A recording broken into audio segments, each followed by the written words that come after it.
Serikali ya Marekani imetangaza mpango wa kutuma wanajeshi 200 zaidi nchini Nigeria kwa lengo la kutoa mafunzo ya kijeshi kwa vikosi vya taifa hilo katika mapambano dhidi ya makundi yenye itikadi kali. Hatua hiyo inatajwa kuwa ni sehemu ya mwendelezo wa ushirikiano wa kiusalama kati ya mataifa hayo mawili katika juhudi za kukabiliana na kuongezeka kwa mashambulizi ya makundi ya wanamgambo hasa kaskazini mwa Nigeria. Kwa mujibu wa mamlaka za Nigeria, kikosi hicho cha wanajeshi wa Marekani hakitahusika moja kwa moja katika mapigano, bali kitatoa mafunzo ya kitaalamu, ushauri wa kiintelijensia pamoja na kusaidia katika matengenezo na maboresho ya vifaa vya kijeshi. Msemaji wa jeshi la Nigeria, Meja Jenerali Samuel Uba, amesema hatua hiyo imechukuliwa kufuatia maombi rasmi ya serikali ya Nigeria kupitia kamati ya pamoja ya ushirikiano kati ya nchi hizo mbili. Amesisitiza kuwa wanajeshi hao hawataingia vitani moja kwa moja, bali watasaidia kuimarisha uwezo wa ndani wa jeshi la Nigeria. Wanajeshi hao 200 watajiunga na maafisa wengine wa Marekani chini ya makubaliano ya kiusalama. Nigeria imekuwa ikikabiliwa na changamoto kubwa ya kiusalama katika miaka ya hivi karibuni, hasa kutokana na mashambulizi ya makundi yenye misimamo mikali. Makundi kama Boko Haram na Islamic State West maarufu kama ISWAP yameongeza mashambulizi yao katika maeneo ya kaskazini magharibi mwa taifa hilo.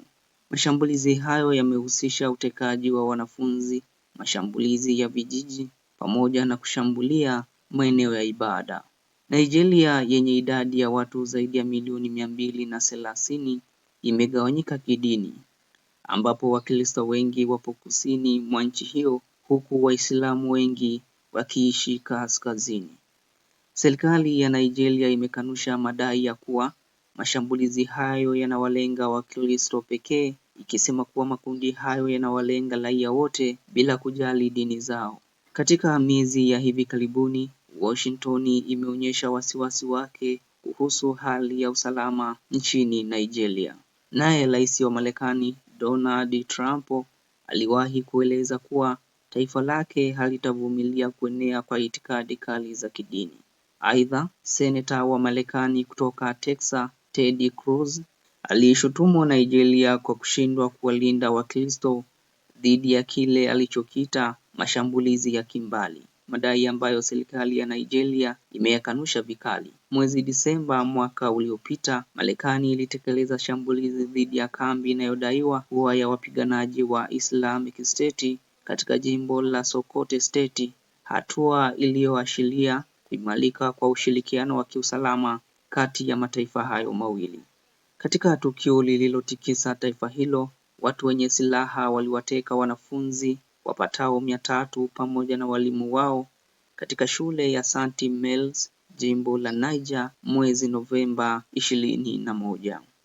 Baadhi ya waliotekwa tayari wameachiliwa na kurejea kwa familia zao. Kutokana na kuongezeka kwa matukio kama haya, Nigeria ilitangaza dharura katika baadhi ya maeneo yaliyoathirika zaidi.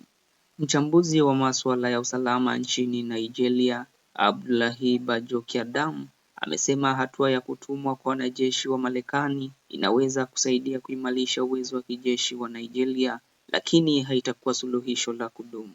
Ameeleza kuwa changamoto ya usalama nchini humo inahusisha pia masuala ya kijamii, kiuchumi pamoja na kisiasa, ikiwa ni pamoja na umaskini, migogoro ya kikabila na masuala ya utawala bora.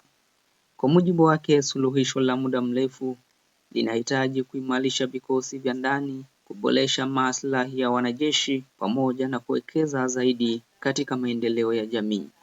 Kwa sasa ushirikiano wa kiusalama kati ya Marekani na Nigeria unaonekana kuingia katika hatua mpya ya kuimarishwa, huku mataifa hayo mawili yakikubaliana kushirikiana katika mapambano dhidi ya makundi yenye itikadi kali. Hata hivyo, wachambuzi wanaonya kuwa changamoto ya usalama nchini Nigeria ni tata na inahitaji mkakati mpana zaidi wa msaada wa kijeshi pekee. Na habari hii ni kwa mujibu wa ripoti kutoka BBC. Na mpaka hapa kwa habari moto za ndani na nje, Endelea kuwa nasi kupitia Koplo Media. Vilevile usisahau kusubscribe kwa kubonyeza alama ya kengele ili usikose taarifa yoyote mpya. Koplo Media, tunahakiki ukweli kabla ya kukujulisha.